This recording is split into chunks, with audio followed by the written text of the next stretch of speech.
Good morning, guys and gals. What you're looking at here is the underhood insulation on my RAM charger. Now it's turned sideways sitting here, and I wanted to put it up on here for a little bit of reference so I can show you what I'm going to do to hopefully beautify this area a little bit. First off, that is a preformed molded piece, as you can see, that fits very closely up underneath the hood. And as though it is pretty cool, there is no one that makes a reproduction piece for this. Due to the molding process, as you can see, and the way it is structured, there's just not enough need, I guess.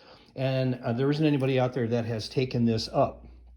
So, I decided that I wanted to do something about this, and especially because the underneath of my hood looks so nice, and I shouldn't say under my hood, but in the engine compartment, it looks so nice, and this was pretty much an eyesore, and I wanted to do something about it. So I set out to search a little bit, and came across the company, and I mentioned them the other day, and I'll put a link in the description of this video. Detroit Muscle Technologies, and they provide this material here, and it's just a generic, underhood insulation material. I'll show you the bottom. It's got kind of a print to the bottom of it, but the top's nice. Now the crazy part about this was it was rolled up in a box, and when I pulled it out of the box, boom, it sprung into this shape. So I was pretty happy about that. So what am I going to do? All right. Well, let me get this piece out of the way here.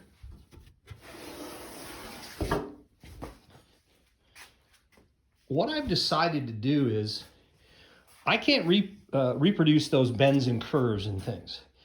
So to come up with something, I weighed this all out, and my conclusion is I'm going to cut a piece that sits at this level down here, okay, and doesn't have all the curvature to it. I'm going to have to add some additional holes and do a couple of things to get it up to what I hope. I'm going to try to do a level piece. I'm going to try to make it level if I can. So that may take some raised up brackets. It may take a couple of different things, but I'm gonna attempt that. Well, what that left me was the perimeter that was no longer covered. As you can tell, this piece from before wrapped right up over this ledge here. So I decided I wanted to make it look a little nicer, and what I used this is bed paint, like you would use on a truck bed. It's a Rust-Oleum product. It's a little expensive. It's like 14 bucks a can, but I got it at my local AutoZone. And one of the reasons I used it is because it's got a texture to it, and it actually hides imperfections. So that was kind of handy. I didn't have to prep the surface too perfectly to make it look good. So I just went around, masked off the outside, shot this stuff around the outside, and again, this piece here is going to set down at this lower level. And I'm going to have to build some angles off the front, and it's going to be a little bit extensive in the support work underneath. But when I'm all done, it should be one big, nice, flat piece, and hopefully without any wrinkles in it. We'll see.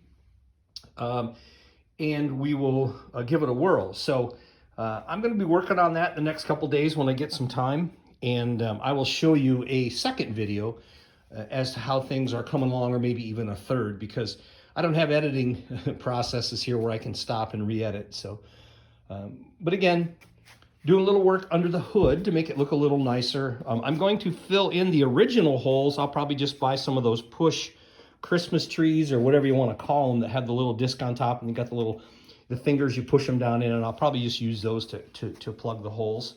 And because there's additional holes, as you see, all the way around for the original material. I thought about spanning the original material from here over, but the front of my radiator is quite a bit higher than the grill surface, or the bottom of the hood, I should say. So I couldn't clear span the whole thing. It was going to interfere with, it was going to rub on the top of that radiator. So that being said, I have to lower it at least a couple of inches by my computations. And again, I'm going to do a little more measuring just to make sure, but I don't think I can just, and let me pull this over here.